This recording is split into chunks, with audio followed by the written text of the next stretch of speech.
Hindi ka naman siya ibaba. Magandang hapon guys. Nandito kami ngayon sa Batangas, San Juan. Kami po ay nag-outing ng aming pamilya. Dito po sa Batangas, San Juan, Laia Beach Resort. Kasama ko po ang aking pamilya. At yan po, kasama ko rin po yung aking apo. Yan siya oh. Ang aking cute na apo. At syempre yung apo kong makulit ay ano. At yung aking misis. Sa hapon na kami naligo dahil napakainit so sa umaga. Saka malalim ang tubig dito pag sa umaga. Baliktad po dito sa south. Sa bandang Zambales o kasi saka sa Pangasinan, eh ang high tide nila doon ay hapon. Kaya sa umaga may na maligo. Dito kaya ito nyo, napapansin nyo na parami maliligo. Kasi dito pagka hapon dito mababaw ang tubig. Ayan, napakarami oh. Saka mainam po maligo ng ganitong oras, hindi mainit.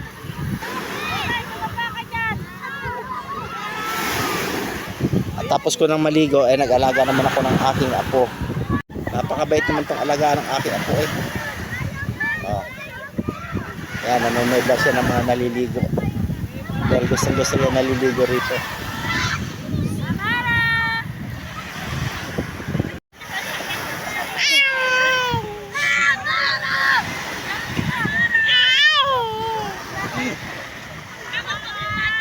Tinatawag kayo. Tinatawag kayo.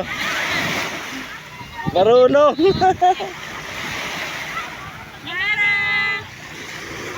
Ang oras ng ligo dito hanggang 6 lang gabi, pero binibigyan naman ng oras yung mga naliligo sa hapon dahil yun nga ang tamang oras ng paliligo at napakainit sa tanghali. Yung mga guest dito, mga dumadayo, hindi nakakaligo ng araw at napakainit nga. Sa umaga naman malalim at hindi masyadong maganda ang bali mapalalim kasi itong ano ng dagat dito, hindi ka mukha sa ibang beach na pantay lang, malayo ka na, mababaw pa. Dito pa nagkamali ka ng kaunti dito, pupunta ka sa malalim. Pero mainam naman yung buhangin niya oh. Hindi naman siya mabato. Hindi lang kamukha sa ibang lugar na talagang pinong-pino buhangin. Ay guys, maraming ano dito guys, maraming pwedeng gawing activity. Ayan, marami siyang pwedeng masakyan. Ayan oh, banana boat. Tapos ano yung mga flying fish na tinatawag, at meron pa nga dito yung tawag yan, nakakalimutan ko kasi. Nakakasakay na kami sa ganun. Ayun oh, yung guys, oh, yung tumatakbo na yun oh, kung nakikita nyo. Ayun oh, yung umiikot. Ayun yung hatak-hatak ng speedboat.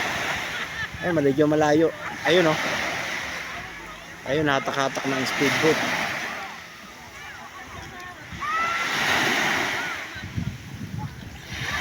Ayun yung aking mga manugang anak, apo. Ayun lang sila naligo. Dumating kami dito kagabi, madaling araw. Alauna ng madaling araw.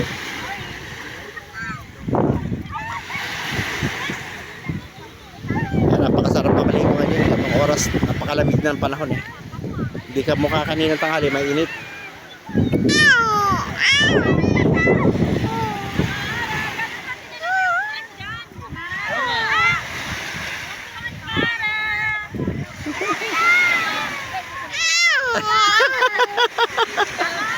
Gusto niya kayong tawagin, hindi kayo matawag-tawag. Ano lang ah.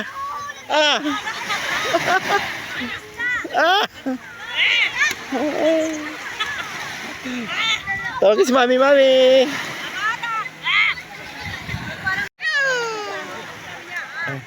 Ayan ang aking apos. Sigaw na siya, naligo na siya kanina umaga dito. Tuwan-tuwa nga siya kanina eh. First time niya maligo ng dagat.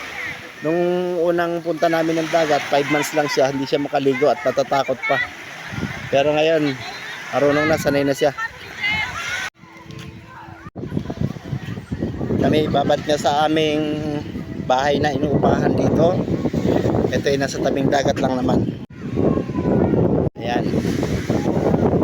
Dito kagaya dito, maraming mga guest dito. Maraming dito mga sa resort na ito. Puro mga paupahan ng bahay na to. Ayan. Marami din mga tiga rito lang naliligo.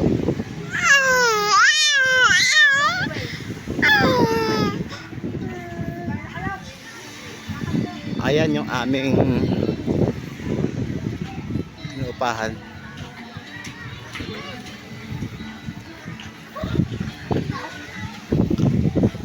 Ayan, papasok na muna kami.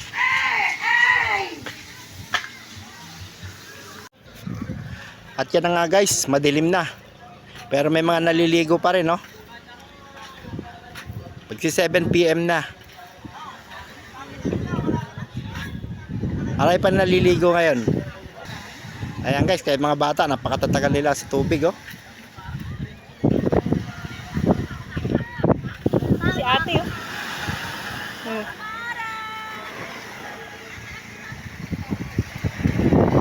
Sarap nga naman kasi maligo ng ganitong oras kaysa sa tanghali. Ayun, marami nang nagpapalaot na bangka nga ganitong oras.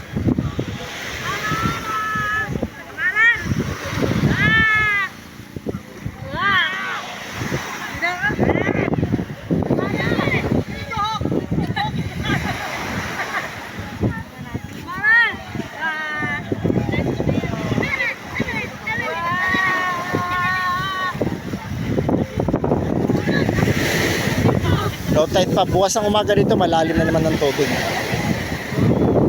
High tide na naman, baliktad. Doon sa ibang beach na pinupuntahan namin, pagkagabi ang malalim. Pero pag dito sa bandang south pala, ababaw pala sa gabi, hapon.